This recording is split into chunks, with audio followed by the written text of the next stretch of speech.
Alright, how's it everyone? Welcome back to the channel. In this video, we're going to be talking about the Honest Company. Now, I said that I would do a deep dive on this stock here today because I think it's actually a pretty interesting one. And I'm basically going to be first looking at why it's up so much here today. I mean, it's up basically from the lows to the highs 12%. We're going to be looking what analysts have to say. And then after that, I'll dive deep into the actual stock. Am I buying it? And in my opinion, man, it could be like a 5-10x potential, just a $1 billion market cap. And yeah, they're positioned pretty well. So let's just dive into it. Right before we jump into it though, make sure you guys subscribe to this channel if you haven't already. I'm almost at 1,000 subscribers. So if you guys can just subscribe to this channel and leave a like on this video, that'll be really appreciated. Basically, once I hit 1,000 subscribers, I'll be able to do other features on this channel that I can't otherwise do and get monetized and stuff like that. So if you guys can just help me out, it's absolutely free.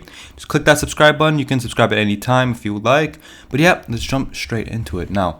Basically, the reason why it's up here today is analysts raise Honest stock, and I guess that's why it's up here today. They said that this analyst actually said it's a buy, and then I guess that's basically the only news that why it's up here today. It went up 12% because the rest of this it was 5% up here today, but then after hours it was up a lot. So the reason why it's up is because this analyst raised it. So I mean, just looking at what he has to say, he's a pretty decent analyst. So he's a top 10% of all the analysts on basically Wall Street. So he has a 74% success rate.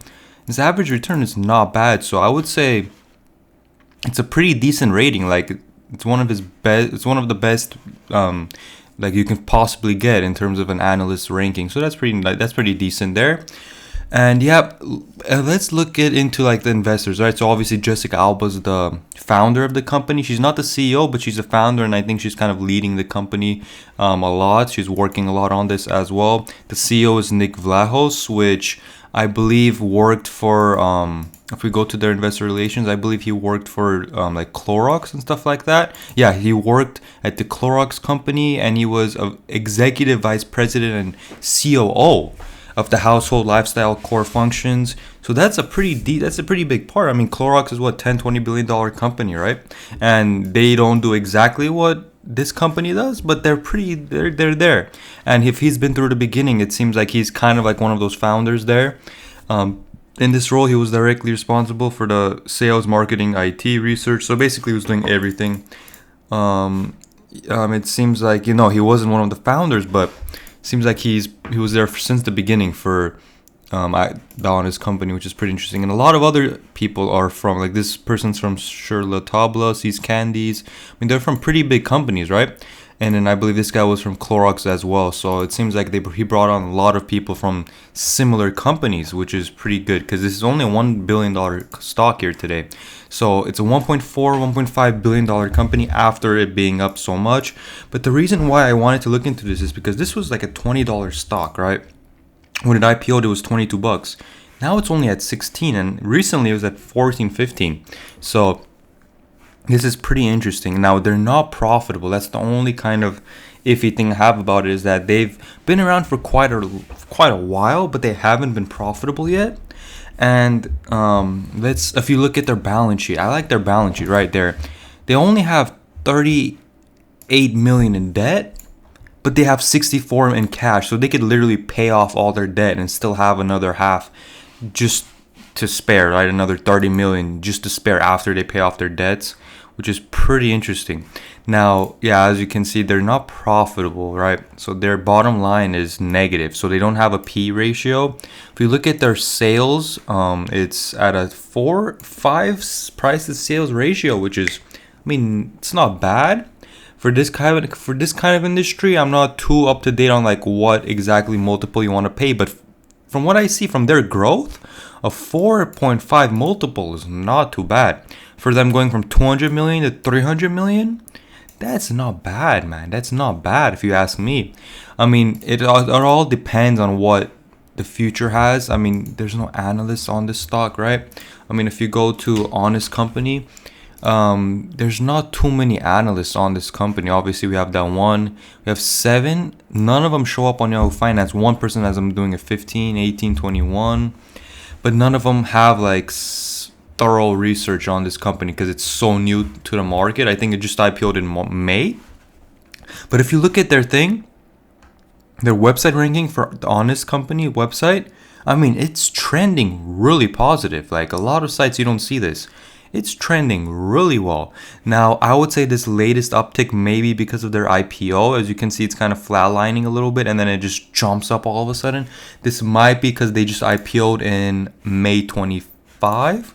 And yeah, as you can see, literally May 25, it started going up. But I mean, it was trending really well. Average time on the website, 2 minutes 20. It's not too bad. So yeah, I would definitely say they are growing. I wouldn't be surprised if they're still growing even after this recent 300 million to 200 million dollar year they had. Year over year, they're up what, like 40-50%, maybe 40-30-40%. So yeah, that's pretty nice. But as you can see, they're very big in Target. Like if you go to Target, they have aisles of their products, like literally aisles, and they're all over the place, right? They have like a whole section about beauty products. They have baby products. I mean, look at this, 1,400 reviews on Target's website. That's pretty big. I mean, not a whole lot of people shop on Target's website, but to have 1,400, 2,000 reviews, another 100, it's pretty good, man. It's pretty it seems like they are really liked by their users, right? I know a lot of people that I know personally use their products. Just make sure Honest, this company has nothing to do, Honest Kids. I don't know how the copywriting works, but I guess they just literally named their drink Honest. But yeah, this isn't owned by the company, Honest. They also own laundry. I actually didn't know that. So they have like laundry stuff. So I guess a lot of the Clorox stuff, they're trying to get into that as well. They're trying to like touch every single market there. I wouldn't be surprised if they get into like shampoos big. I mean, they already have shampoo products. They're pretty small, but I wouldn't be surprised if they go heavy in that, especially the whole like natural shampoo stuff, because that's used by literally everyone, right? Not everyone uses diapers and makeup, but everyone uses shampoo and body wash and stuff. So I feel like a lot of people can kind of get into those kind of products, and there's a lot of potential there. But I mean, if you go on Amazon, they're selling like crazy. Look at this, 5,000 reviews.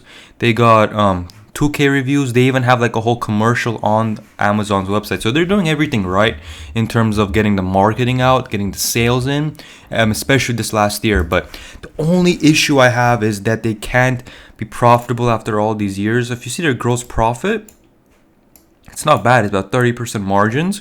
But then when they get them, it's their operating income, operating expenses really gets them. And then, yeah, they're at a loss this last year of about, if you look at the pre-tax income, like, yeah, negative 14 million. So negative 15 million. So yeah, they lost $15 million in this last year, but that's not bad. If you go to like 2 years before or just 1 year before, they were losing 30 million. So it's cut in half.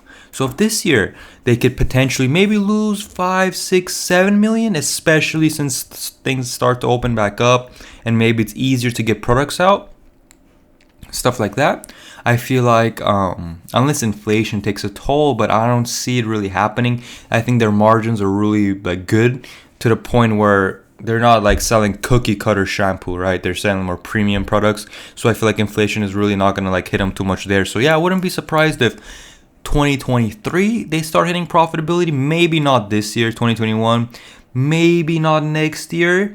But yeah, I mean, if they really put the pedal to the metal, I think they could be profitable next year, even maybe in the back half of next year, and then 2023 they might have like a full-on profitable year. Now, I haven't heard any earnings call, so I would definitely wait. So in my opinion, I'm gonna wait until they release their earnings call, so we can actually see. I want to kind of get a read on what they have to say about the company moving forward, stuff like that. I haven't bought it here today, but at a $1.6 billion valuation, 1.5, I think I would definitely like it. If the stock's under $15, I think if it's under 15, I'm definitely going to be buying a little bit, at least starting a position. If not, then I'll just wait until the next earnings call. Even if it's at $16, I might still be interested. I just need to see what they have to say about the earnings call. I have to see their potential moving forward. I mean, we know competition is there, but in terms of the actual branding this company has, it's actually really nice, because I feel like a lot of, especially parents, let's say, will actually buy these kind of products for their kids, but then moving forward, they're probably going to use it for the rest of their lives, and then their kids might use those products, etc. So I feel like just wipes in general, or a lot of these products are very, very popular. If we go to this, I've noticed that like their recent products have been getting pretty bad reviews. Like if you go to recent reviews, I'm just going by most recent. Look at this, 1 day ago, 0, 1 star, 1 star, 1 star, 1 star. So I feel like something has been going on, that like they changed something, right?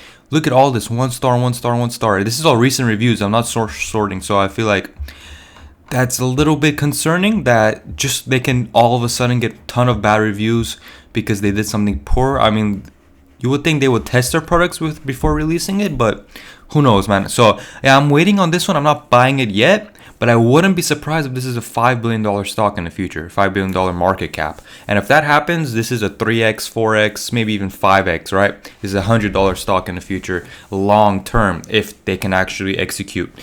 But yeah, that is pretty much it. Hopefully you guys enjoyed this video. I'm personally not buying this stock yet. I'm going to be waiting. If it hits under 15, I'm buying. If it hits under 14, 13, then I'm very interested into buying heavier, right?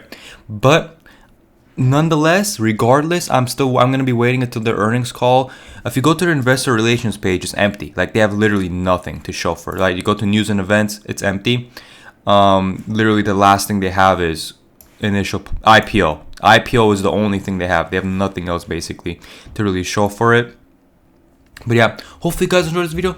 Thanks for watching. And yeah, hopefully you guys subscribe to this channel if you haven't already. I'm trying to 1,000 subscribers. That'd be really appreciated. And I'll see you on my next video.